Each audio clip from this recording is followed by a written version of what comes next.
Aí as gerações vão passando, né? O Jacó vira um chefe de clã que vai virar uma nação de 12 tribos chamada Israel. E o Esaú vai se envolvendo com os outros filhos que Abraão teve com Quetura, uma mulher com quem ele casou depois que a Sara morre. E vai se formando ali, ó, Abraão, o Esaú com os filhos de Quetura, com os povos do Oriente Médio. Eles vão formando o que a gente conhece hoje como cultura islâmica. Ou seja, são os filhos de Jacó ali. Israel de um lado, pequenininho, vermezinho, povo famosíssimo, poderoso. E um outro povo igualmente famoso e poderoso, cada um com sua visão, cada um brigando pelo seu pedaço histórico, são os descendentes dessa mistura de Esaú com os povos da Arábia, né? Os povos do deserto. Mas o Esaú especificamente, ele acaba... Olha para você ver que interessante isso tudo está nas escrituras. Que eles acabam tendo vitória sobre os povos currianos, que eram os oreus, os ocupadores dos montes e cavernas no deserto. Ou seja, foram os primeiros beduínos da história, os habitantes do deserto. Mexiam com camelos, a gente pode ver isso no livro bíblico de Jó, que tinha 3.000 camelos, se eu não me engano. E o Jó, por exemplo, era um descendente de Esaú, ele não era descendente de Jacó. E aí, esse povo se torna poderoso entre os beduínos, se torna poderoso eliminando os primeiros povos terroristas da terra, os urrianos, os oreus, né, os habitantes dos montes e cavernas. Eles já eram terroristas, você vê que esse terrorismo que a gente vê na religião islâmica tem a sua ascendência cultural. Mas o que acontece historicamente falando? Depois que a Babilônia invade Jerusalém e acaba com tudo lá em Israel, eles também acertaram, né, os povos idumeus, para quem a profecia de Abdias, né, Obadias e Abdias são a mesma pessoa, os adoradores de Jeová, se dirigiu a esse povo. Ou melhor, está falando desse povo para Israel. E aí, com o tempo, quando Jerusalém vai voltando a ser reconstruída no século V a.C., os gregos invadem, né, junto com os outros povos islâmicos, invadem os territórios de Edom, que eram os descendentes de Esaú, né?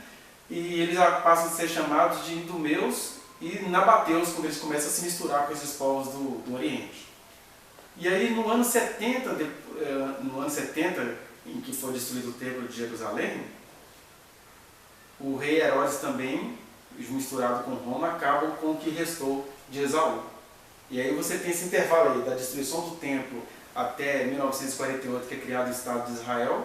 Esses povos todos ficaram espalhados, mas hoje o que nós temos atualmente? O Estado de Israel estabelecido, não quer dizer que é perfeito, com todas as palhaçadas de Trump ajudando aquilo lá. E os povos idumeus, os descendentes de Edom, não existem mais.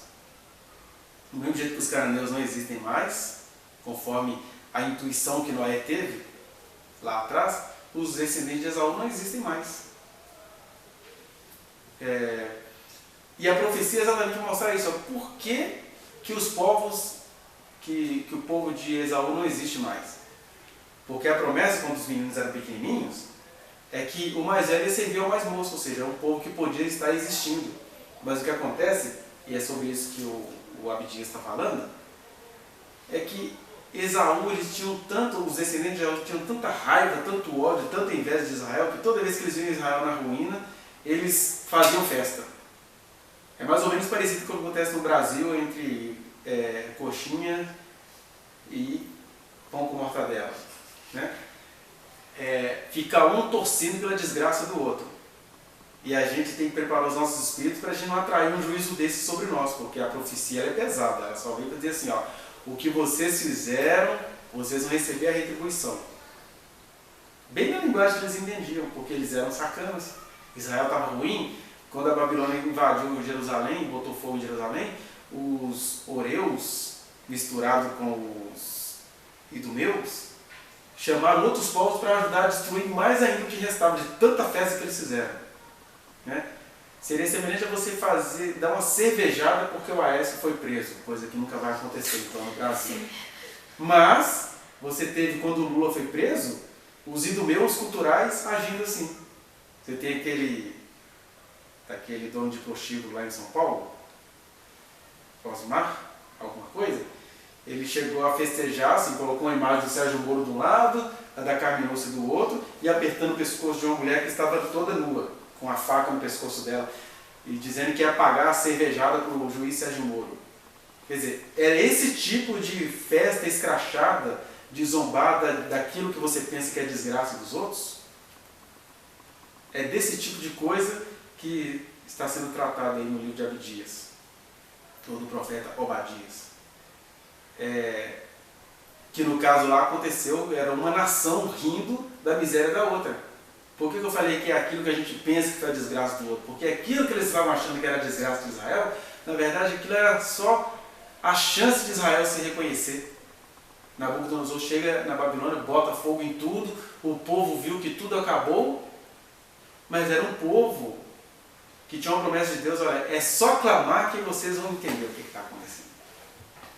Mas os idumeus ficaram felizes, fizeram festa, pediram a ajuda de outras pessoas para acabar com o que tinha sobrado. Aí nesse período aí, mais ou menos, porque alguém se levantou na época do profeta Elias para falar isso, depois se levantaram na época de Nabucodonosor para falar isso, depois se levantaram já depois do Império de Alexandre o Grande para falar coisas parecidas. Nos parece que esse livro de Obadias era do século 8, mais ou menos, antes de Cristo, só que ele não tem muita importância histórica. Depois do século 2, ou seja, quase no nascimento de Cristo, é que o pessoal prestou atenção: gente, os idumeus estão sumindo da história. Alguém falou sobre isso aqui, né? E aí, por isso que esse livro se encontra na nossa Bíblia. Por outro lado, do ponto de vista circunstancial, o dia do Senhor chegou para muita gente que o povo ouviu Deus falando acerca dessas palavras, né? Vieram os gregos, vieram os Herodes, né? Aliás, na história da humanidade, os Herodes seriam, sei lá, os dragões de fogo. Eles foram a última atuação dos idumeus na história da Terra. Ou seja, Deus ele quer ser crido, porque até Deus, quando se fez homem, esteve sujeito como cidadão a um descendente de Esaú. Tipo, o livro já tinha, sei lá, quase 600 anos escrito, e até Deus, quando se fez homem, esteve debaixo do império idumeu, que eram os Herodes. Era uma espécie de convênio com o Império Romano e o que sobrou da descendência de Esaú. Eles ainda não tinham cumprido totalmente essa profecia. Vá no link que está aqui na descrição e acesse a reflexão na íntegra. Não se esqueça de dar o like nesse trechinho de vídeo, compartilhá-lo e se inscrever neste canal, apertar o sininho para você receber as notificações. Muito obrigado.